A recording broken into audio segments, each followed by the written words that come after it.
주 안에 사랑하는 성도 여러분, 그리고 오늘 이렇게 헌신 예배를 드리는 우리 456예전대 회원 여러분, 저희들은 그동안 하이델베르 교리문답 일부에 대하여서 말씀을 묵상했습니다. 하이델베르 교리문답은 크게 보면 1문과 2문은 서문이라고 할 수가 있습니다. 살았으나 죽었으나 당신의 유일한 위로는 무엇입니까?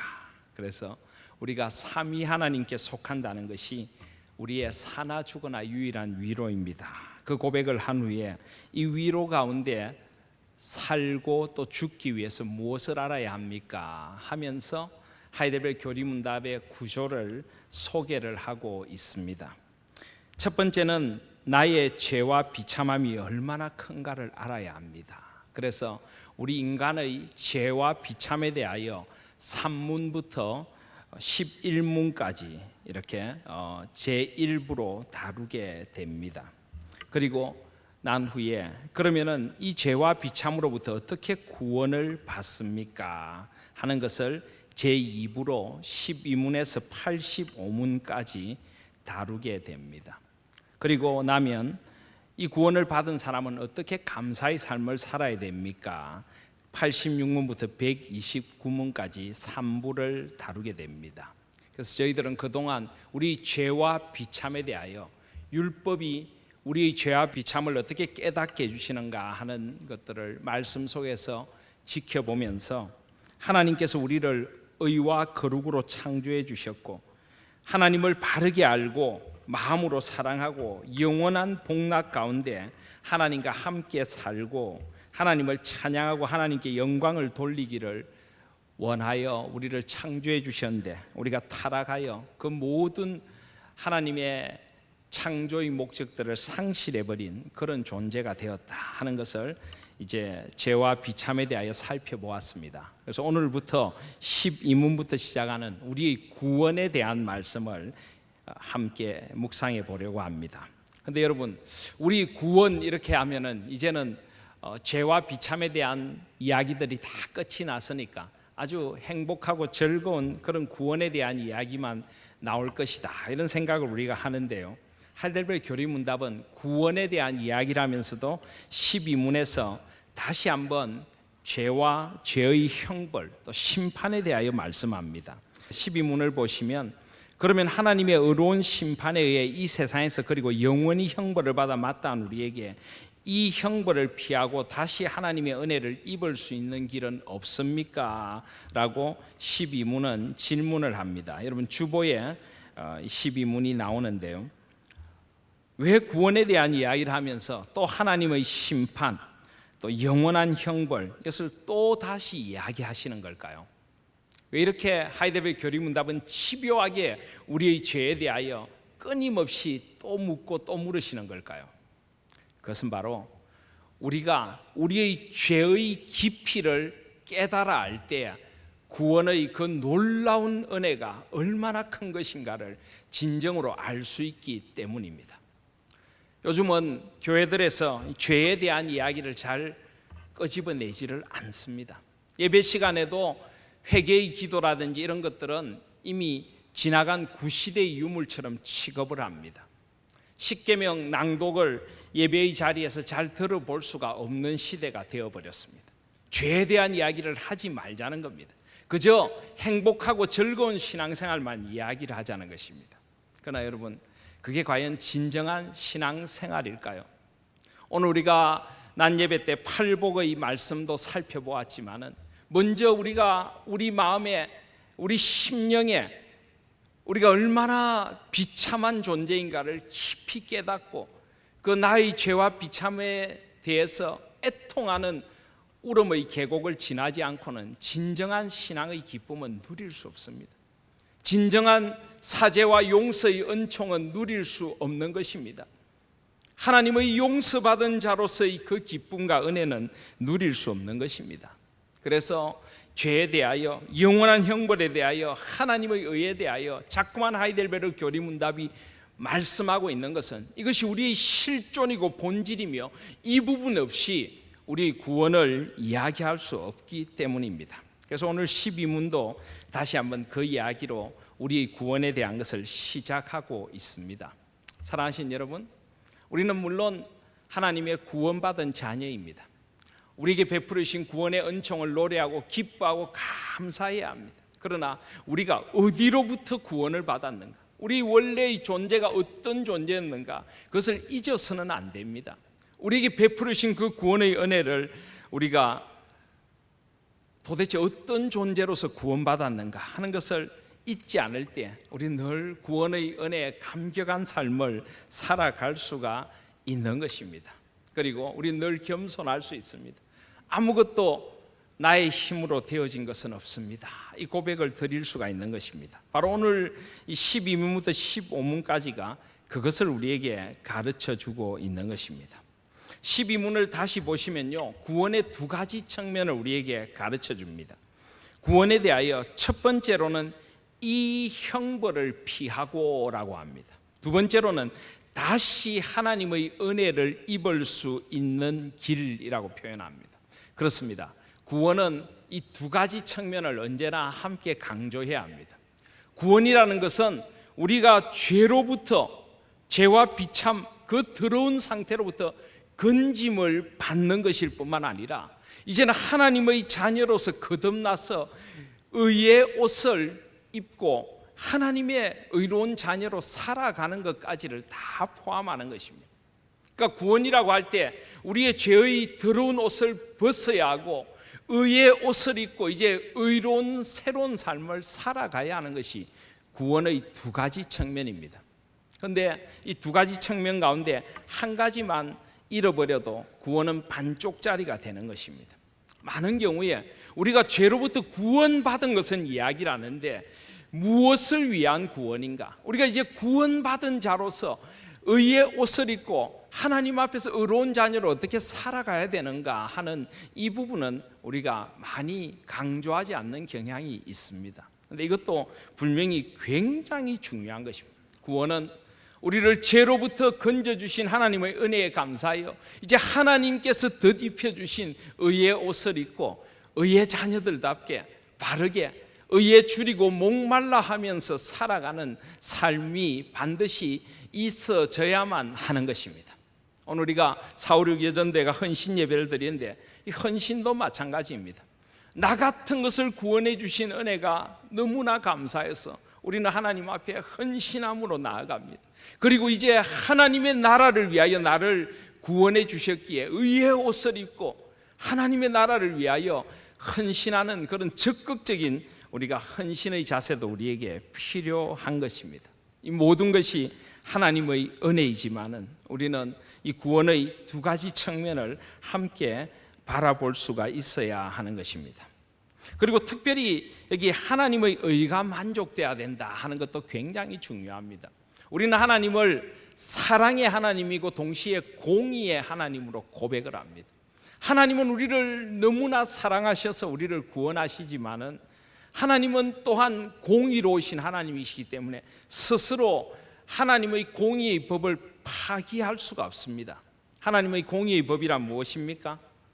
그것은 바로 모든 죄를 지은 사람들은 그 죄의 책임을 져야만 한다는 것입니다. 그것이 바로 구약의 율법이 우리에게 가르쳐 주시는 것이기도 합니다. 오늘 그래서 로마서 3장 19절을 보시면 우리가 알거니와 무릇 율법이 말하는 자는 율법 아래에 있는 자들에게 말하는 것이니 이는 모든 입을 막고 온 세상으로 하나님의 심판 아래에 있게 하려 함이라.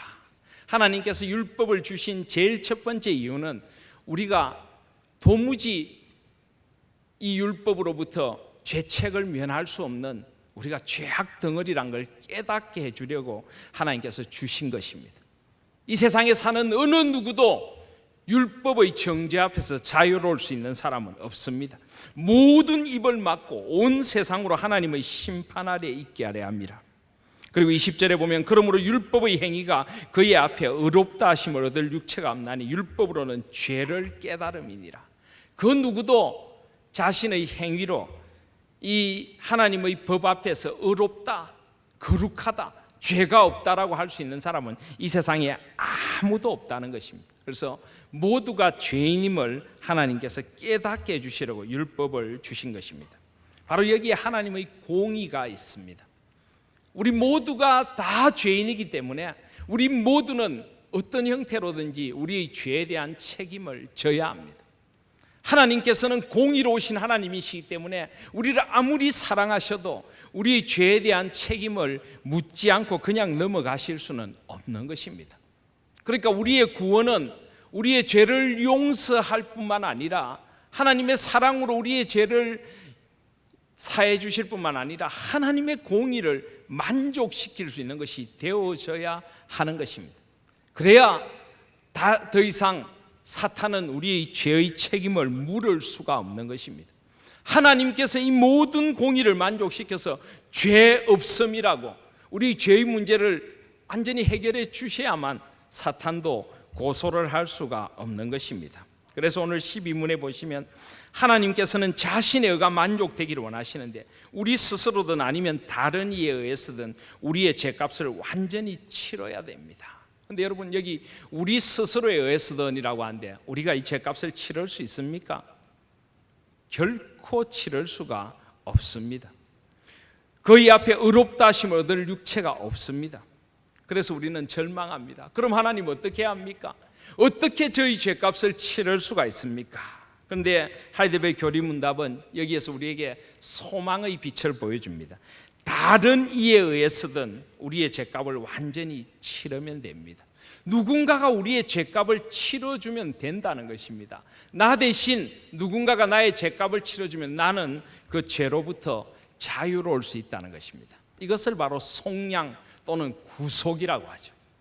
내가 내 죄에 대한 책임을 지고 죽어야 하는데 나 대신 누군가가 형벌을 받아 대신 죽어준다면 내가 살 수 있다는 것입니다. 그런데 과연 그런 존재가 있을까요?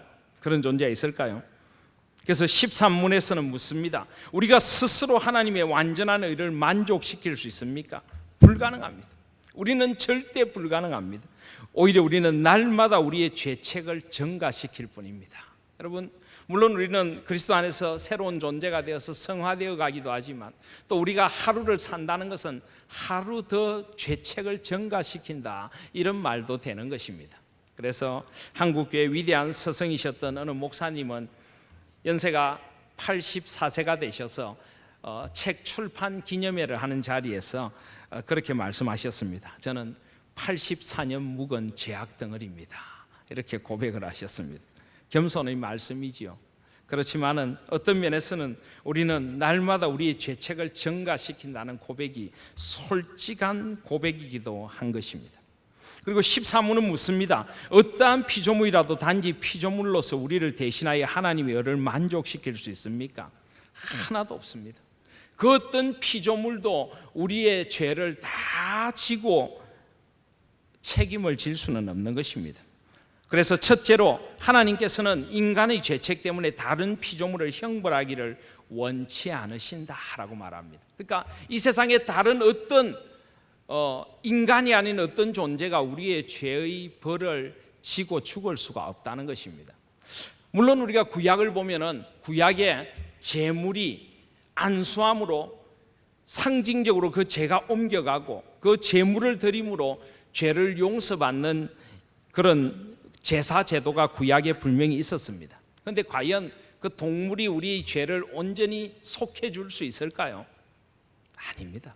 그 동물이 죄를 속해 주는 것이 아니라 하나님께서 우리의 죄를 속해 주시는 것을 상징적으로 동물을 통해 보여주신 것입니다. 그리고 누군가가 우리를 대신하여 죽어야 되는 어떤 존재가 필요하다는 것을 우리에게 일깨워 주신 것입니다. 구약의 모든 제사 제도는 구속사적으로 볼 때 우리 죄를 위하여 죽으실 예수 그리스도, 그분이 필요하다는 것을 보여주는 예수 그리스도를 우리에게 예표하는 그런 제도일 뿐입니다. 그래서 히브리서 10장에 보시면은 4절에 이는 황소와 염소의 피가 능히 죄를 없이 하지 못함이라. 그 어떤 제물도 우리 죄를 없이 할 수는 없습니다. 그리고 둘째로 어떠한 피조물이라도 단지 피조물로서는 죄에 대한 하나님의 영원한 진노의 짐을 감당할 수 없고 다른 피조물을 거기에서 구원할 수가 없습니다. 어떤 피조물도 할 수가 없다는 것입니다. 이 세상의 모든 피조물은 다 죄 아래 있고 연약 아래 있기 때문입니다. 그래서 15문은 오늘 주보에도 나오는데 결국 이렇게 고백합니다. 그렇다면 우리는 어떠한 중보자와 구원자를 찾아야 합니까? 라고 하는데, 어떠한 중보자와 구원자를 찾아야 합니까? 참 인간이시고 의로운 분이시나 동시에 참 하나님이시고 모든 피조물과는 비교가 안 되는 전능하신 분을 찾아야 합니다. 왜냐하면 우리가 인간이기 때문에 우리가 지은 모든 죄를 동일하게 지고 죽으실 수 있는 존재, 그것은 동물이 아니라 인간이어야만 합니다. 참 인간이어야 합니다. 그러면서도 동시에 그분은 죄가 없으신 의롭고 완전하신 분이라야 우리의 죄에 대한 책임을 다 지실 수가 있습니다. 구약의 제물이 흠없고 성결한 제물이 드려졌던 것처럼 죄 없으신 분만이 우리의 죄의 문제를 해결할 수 있습니다. 그리고 온 인류의 죄를 위하여 죽으시려면요, 우리 한 인간이 한 다른 사람을 위하여 대신 죽어줄 수는 있을지 모르겠습니다. 죄를 속할 수는 없지만은, 그러나 온 인류를 위하여 죽어줄 수 있는 한 사람이 있을까요? 아닙니다. 하나님이시라야만 온 인류의 죄를 대속하시고 죽으실 수가 있습니다. 그래서 참 인간이시고 의로운 분이시고 동시에 참 하나님이시고 피조물과는 비교가 안 되는 전능하신 분, 그분을 찾아야만 우리 죄의 문제가 해결됩니다. 그래서 이런 죄의 문제, 하나님의 공의의 문제를 통하여서 우리가 오직 한 분 예수 그리스도만이 우리의 죄의 중보가 되신다, 하나님과 우리 사이에 죄를 중보하실 유일한 분이심을 우리는 발견하게 되는 것입니다. 특별히 이 하이델베르 교리문답이 예수님만이 우리 중보가 된다는 것을 이렇게 강조하는 것은 역사적인 배경을 가지고 있습니다. 이 하이델베르 교리문답은 종교개혁 시대에 만들어진 신앙 고백입니다. 종교개혁 시대에는 로마 카톨릭, 이 중세 카톨릭이 사제가 마치 하나님과 사람 사이에 중보가 되는 듯이 행세를 했습니다. 그래서 사람이 하나님과 사람 사이에 서서 사람에게 축복권이 있고 하늘의 문을 열고 닫을 권세가 있고, 이 사람을 하나님 비슷한 위치에 올려놓고 종교적인 매개자로 삼았던 것이 중세 카톨릭의 죄였습니다. 그리고 그러다 보니까 직분도 하나의 서열이 되고, 이 직분을 마치 계급처럼, 그리고 교회가 뭔가 특별한 상을 주는 것처럼 돈을 받고 직분을 매매하는 이런 타락하고 더러운 교회가 중세 교회였습니다. 그런데 참 안타깝게도 한국의 교회들이, 이런 중세 교회 흉내를 내는 교회들이 제법 많이 있습니다. 목회자가 마치 하나님과 사람들 사이에 중간에 서 있는 중보자의 행세를 하는 목회자들이 있습니다. 마치 목회자를 통해서만 무슨 축복이 나아가는 듯이 그런 착각을 하는 목회자가 있고, 그런 착각을 하는 교인들이 있는 것입니다. 목회자는 단지 말씀의 종으로서 하나님의 말씀을 전하고 함께 섬기는 교회의 한 지체일 뿐인데, 목회자를 그런 식으로 생각하는 것은 분명히 이것은 잘못된 것입니다. 그리고 성직을 돈을 주고 사듯이 계급처럼 생각하는 이런 성직 매매도 분명히 잘못된 것입니다. 우리 교회는 지금 많은 직분자들이 계십니다. 또 다른 교회에서 임직을 받은 직분자들을 곧 우리 교회에 직분자로 임직을 하려고 합니다. 그런데 직분자로 임직을 하려고 하다 보니까 그런 소문이 조금 들립니다. 우리 교회에서 직분을 받으려면 뭘 좀 내야 된다. 여러분, 그런 오해 절대 하시지 마시기를 바랍니다. 그것은 분명히 잘못된 것이고 교회가 저지른 죄입니다. 혹시 여러분들이 그전에 소속됐던 어떤 교회에서 그렇게 교육을 받으셨다면 분명히 그건 잘못된 겁니다. 그것은 교회가 아니고 그것은 제대로 된 직분이 아닌 것입니다. 오직 직분은 은혜로 우리에게 주시는 것입니다. 하나님께서 그 은혜로 우리에게 직분을 주시는 것입니다. 로마서 1장 5절에 보시면은 그로 말미암아 우리가 은혜와 사도의 직분을 받아 그의 이름을 위하여 모든 이방인 중에서 믿어 순종하기 아나니, 은혜와 사도의 직분을 받아. 여기 이 말씀을 다르게 번역하면 그 은혜로 인하여 사도의 직분을 받았다. 직분은 오직 하나님께서 은혜로 주시는 것이고, 하나님께서 교회를 세워가기 위하여 필요하여 주시는 것이고, 이것은 결코 계급도 아니고 감투도 아니고 오직 주님의 나라를 위하여 헌신하라고 주시는 것입니다. 그 헌신이 꼭 물질적인 헌신이어야 할 필요도 없는 것입니다. 우리는 받은 은사와 달란트, 물질도 물론 은사와 달란트 가운데 하나일 수 있습니다마는 내게 속한 것이 아무것도 없고 나 같은 것을 직분으로 불러주셨으니 내가 가진 은사와 달란트를 통하여 주님의 몸된 교회와 주님의 나라를 위하여 온전히 헌신하면 되는 것입니다. 그래서 직분에 대한 잘못된 그런 생각들, 또 이 목회직에 대한 잘못된 생각들을 이 하이델베르 교리문답은 교정해야 되겠다 하는 책임을 가지고, 특별히 인간의 그 어떤 직분자도 존재도 하나님과 사람 사이에 설 수 없다.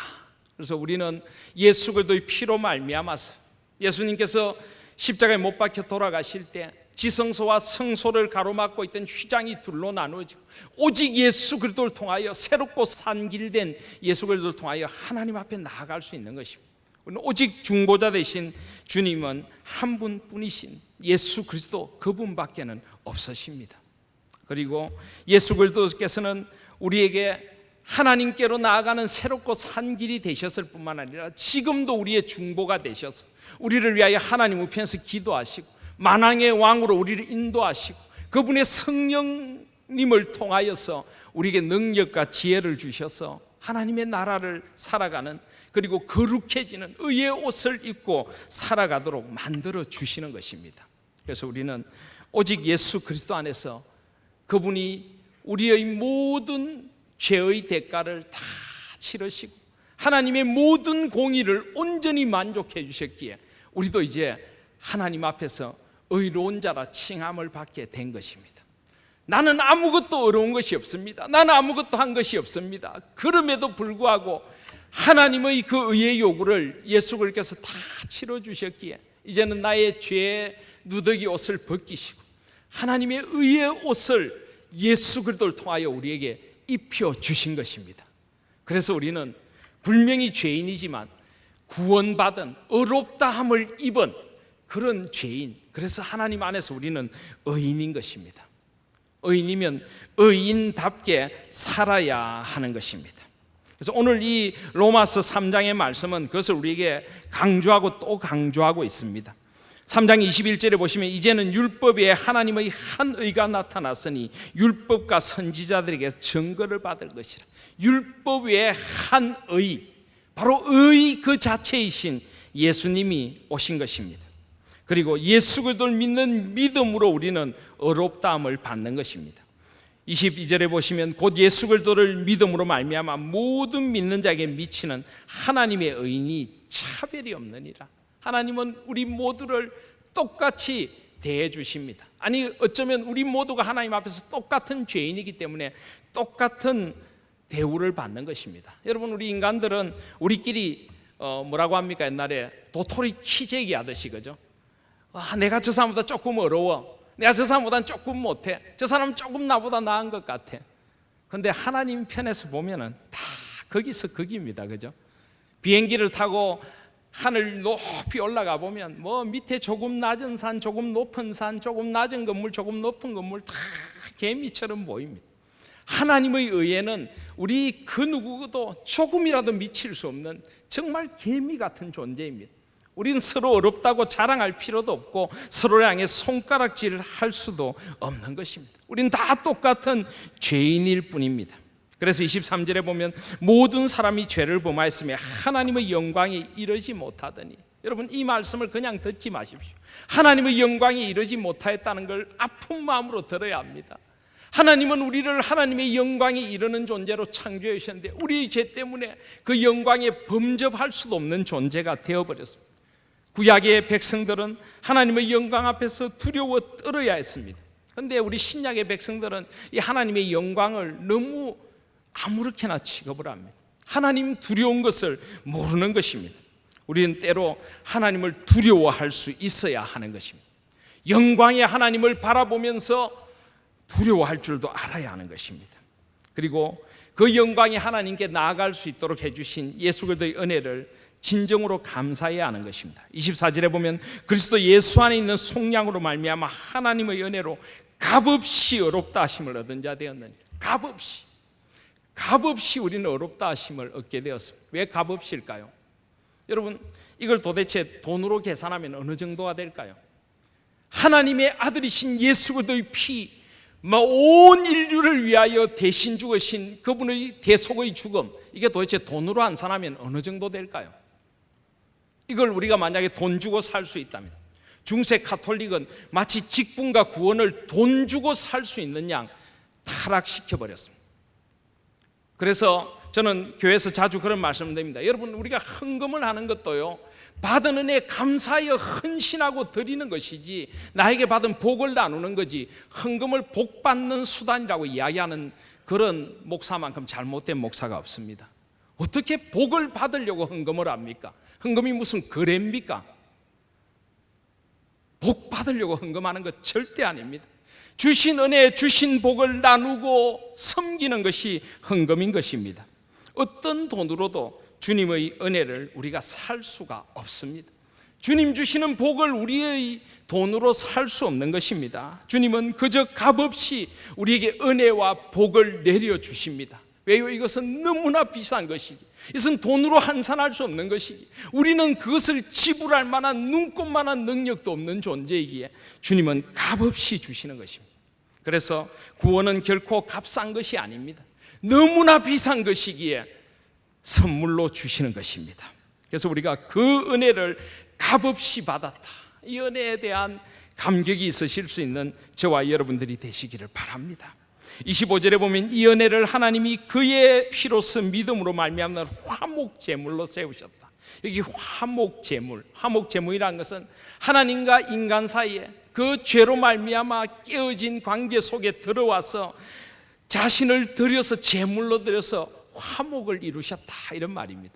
그리고 이 화목제물은요, 조금 다르게도 번역이 됩니다. 이것은 시언소로도 번역이 됩니다. 시언소. 여러분, 시언소가 뭔지 아십니까?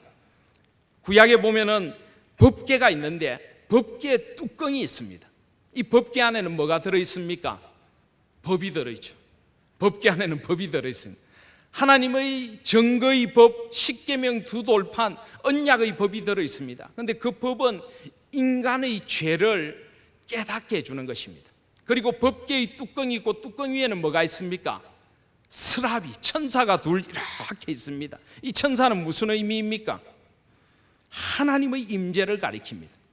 그러니까 법궤 안에는 인간의 죄가 들어있고 그 위에는 하나님의 영광의 임재가 있습니다. 이 두 개가 만날 수 있습니까? 하나님의 영광 앞에 인간의 죄가 설 수가 있습니까? 절대 설 수 없습니다. 그래서 인간의 죄를 내리누르는 법궤의 뚜껑이 있는 것입니다.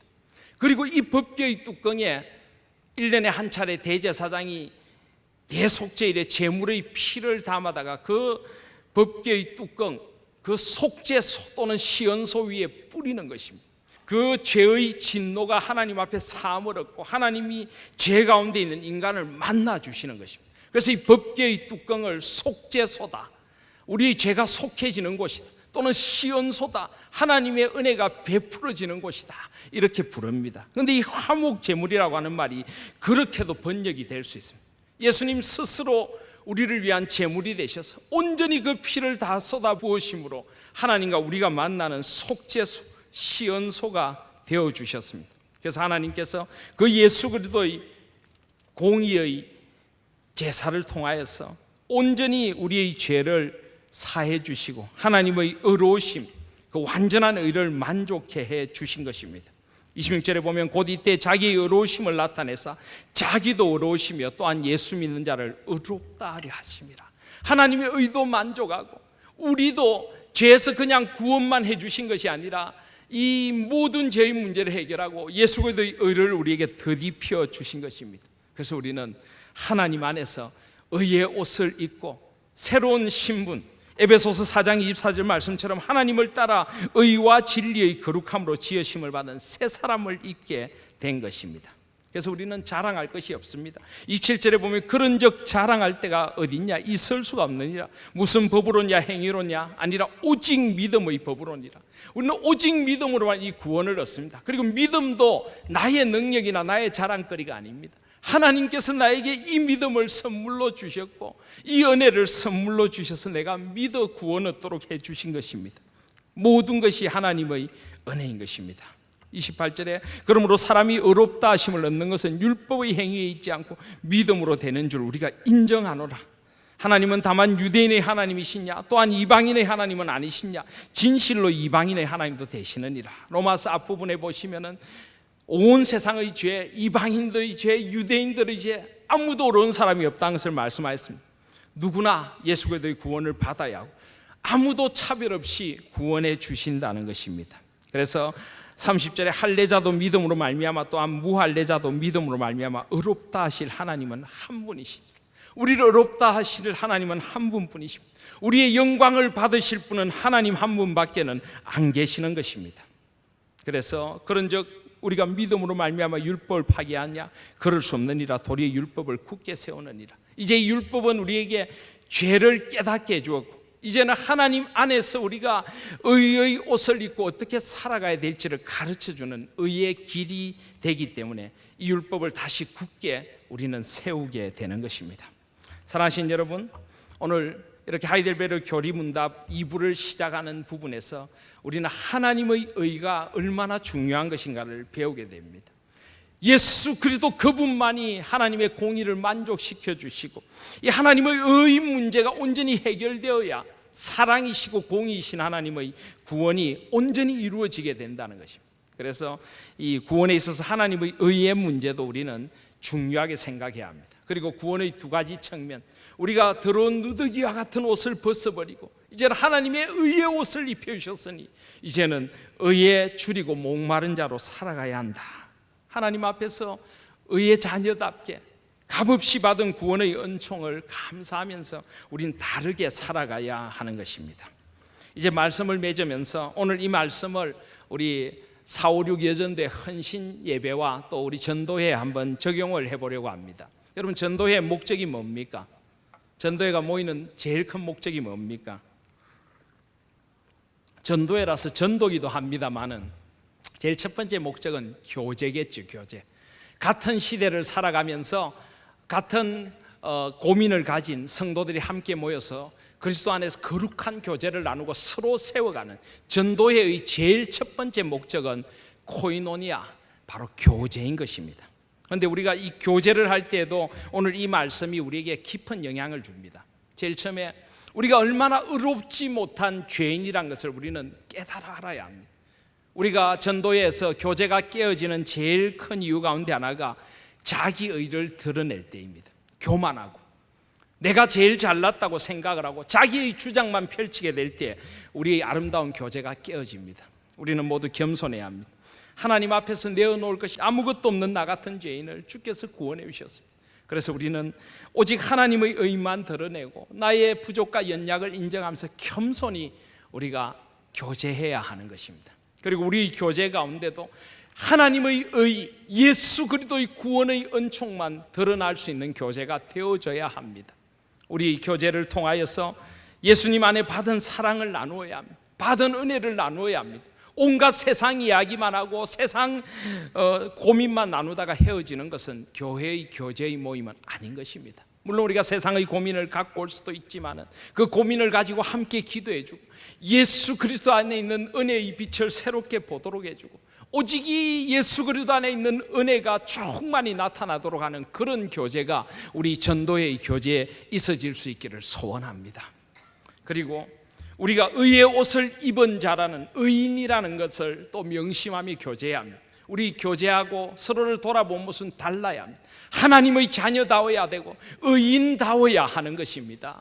더 바르고 더 서로를 배려하고 더 하나님의 자녀답게 아름다운 교제를 이루어 가야 합니다. 우리 인간적인 이기심과 욕심과 질투와 시기를 내려놓고 의의 옷을 입은 사람답게 좀 더 다른 차원의 교제를 해야 하는 것입니다. 거룩한 교제, 서로를 세워주는 교제, 축복하는 교제, 겸손하고 온유함으로 서로 나누는 그런 교제가 우리 전도의 교제에 있을 수 있도록 의의 옷을 입고 교제하실 수 있기를 소원합니다. 그리고 전도의 두 번째 목적은 무엇입니까? 봉사입니다. 전도는 1차적으로 교제하지만은 우리는 또 같은 시대를 살아가며 함께 힘을 합해서 같이 교회를 위하여 봉사합니다. 이 봉사를 할 때도 마찬가지입니다. 봉사에서도 역시나 우리의 죄된 본성이 드러나면 봉사를 하다가 마음을 상하게 됩니다.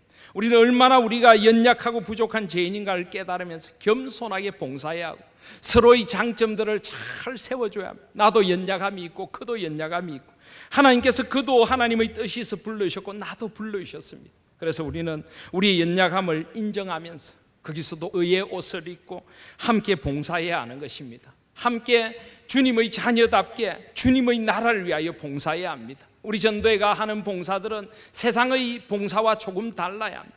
하나님의 의를 드러내고 하나님의 나라를 드러내는 그런 봉사가 되어져야 하는 것입니다. 그리고 전도의 마지막 목적은 아까 말씀하셨던 것처럼 전도입니다. 전도.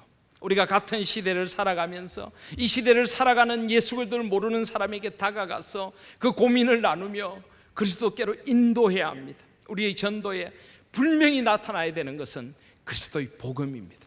우리가 얼마나 비참한 죄인인가를 미안하지만 일깨워 주어야 합니다. 그리고 예수 그리스도밖에 다른 소망이 없다는 것을 일깨워 줘야 하고 그리스도 안에 있는 분명한 복음의 소망을 보여주어야 합니다. 그러기 위해서는 내가 그 소망에 대한 확신이 있어야 합니다. 내가 그 소망에 대한 확신을 가지고 다가가서 사람들에게 내가 만난 예수 그리스도, 내가 만난 그 구원의 은혜, 나의 변화된 삶을 증거할 수 있어야 합니다. 그래서 우리 전도회를 통하여서 바로 이 하나님의 공의와 사랑이 함께 나타나고 오직 한 분 중보자 되신 예수 그리스도의 사랑의 은혜가 나타나고 하나님의 의가 나타나서 우리가 우리의 누더기 같은 죄의 옷을 다 벗어버리고 주께서 입혀주신 의로운 옷을 입고 살아가는 존재로서의 아름다운 교제, 헌신된 봉사, 그리고 복된 전도의 소망이 나타날 수 있기를 소원합니다. 그런 복된 우리 456 여전도회 또 모든 전도회 회원들 되시기를 소원하며 우리의 의 되신 예수 그리스도의 이름으로 여러분들을 축복합니다. 아멘.